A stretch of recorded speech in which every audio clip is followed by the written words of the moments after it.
Hollywood brûle-t-il? On ne vous parle pas ici des incendies qui ont ravagé les collines de Los Angeles en ce début d'année, mais bien de la zone de sérieuse turbulence que traverse aujourd'hui l'industrie du cinéma. Premier symptôme de cette crise, les chiffres du box-office qui dévissent. Les recettes enregistrées durant les 6 premiers mois de 2025 accusent un retard de près de 25% par rapport à l'avant-Covid. Mais c'est surtout le manque de créativité de la part des gros studios qui plombe le cinéma américain. Rendez-vous compte, les films originaux hors franchise ne représentent que 18% du box-office mondial de Hollywood, contre 82% pour des franchises qui battent encore des records, comme récemment Minecraft, le film inspiré de l'univers du célèbre jeu vidéo. Oui, mais voilà.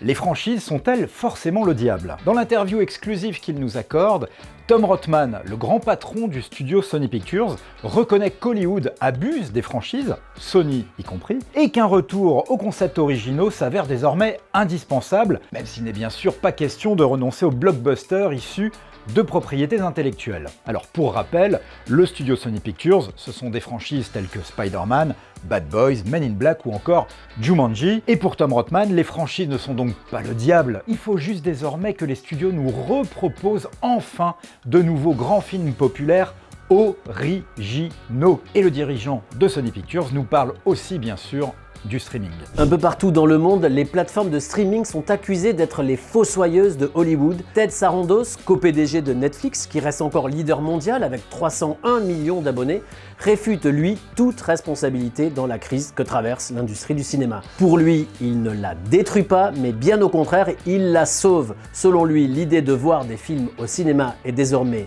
dépassée ou complètement démodée. Eh bien, Tom Rothman n'est pas d'accord, et il se livre à un vibrant plaidoyer pour la salle de cinéma. Bon, vous me direz, c'est normal, c'est son business. Mais Tom Rothman relativise quand même la gravité de l'impact de la SVOD, la vidéo à la demande par abonnement, sur la santé du cinéma. Pour lui, le problème n'est pas tant la généralisation du streaming dans nos foyers, que de faire en sorte de garantir aux films américains une fenêtre d'exclusivité en salle minimum, un peu comme en France. Et d'ailleurs, Tom Rothman, dans un accès de franchise assez désarmant, reconnaît que Hollywood ferait bien de s'inspirer de l'exemple français.